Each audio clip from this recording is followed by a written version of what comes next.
Good evening. I'm Tyler Matheson. Tonight we'll meet a group of folks whose lives have been changed by a single magical number, 1 million. Each of them, through creativity, lots of hard work, and a bit of luck, has started a $1 million business. In some cases, close to $100 million in revenue.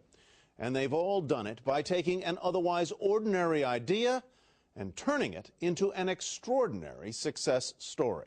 We begin tonight with the story of two guys, two different fields of study, and one great idea.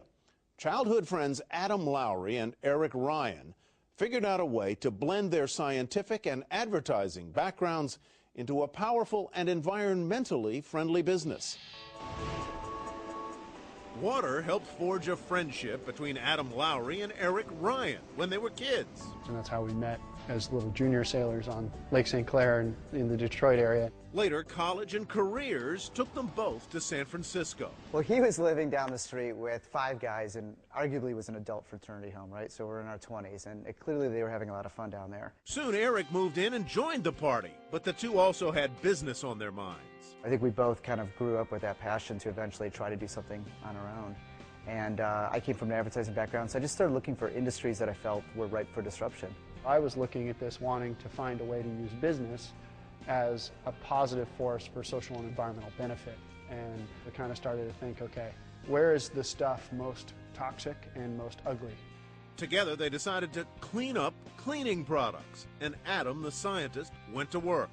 I was mixing up chemicals in the sink of that apartment. But we didn't not poison a single roommate. We didn't. Something we're quite proud of. But the first batches were done in beer pitchers, so we had to remind people not to drink them. Adam was creating a greener household cleaner, one that got rid of dirt and grime without toxic ingredients, while Eric concentrated on the look of the product, something people might actually want to display on their counters. They called their eco-friendly, eye-catching concoction Method. We created the first product line and just got our hands dirty going door to door.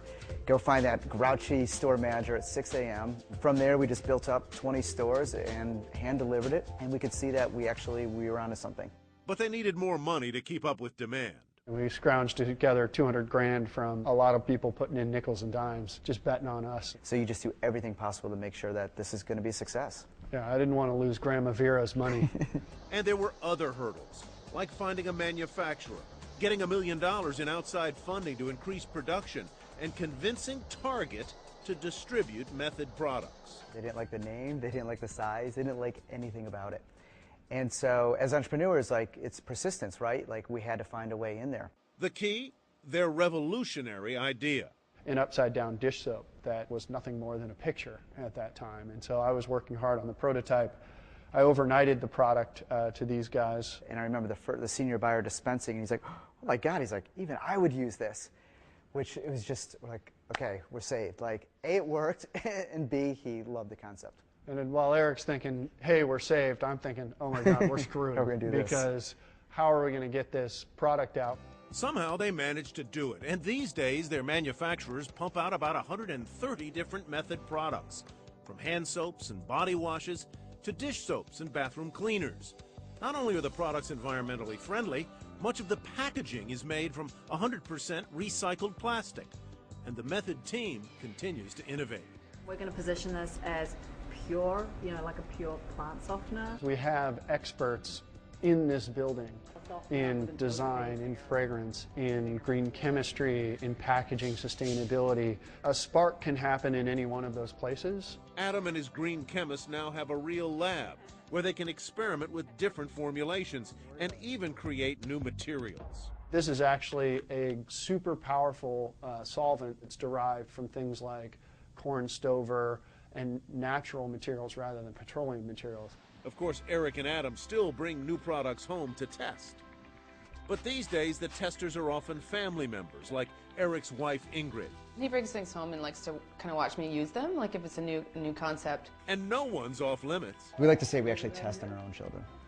I figured, hey, if it's good for our family, it's good for all families. If sales are an indicator, whatever they're doing is working very, very well. Okay, ready? Hold my hand. Our gross revenues are north of $100 million. And a proud mark we were really thrilled to have achieved. I imagined being a big, successful business, but I just didn't have any idea what that meant and what it would take to get there.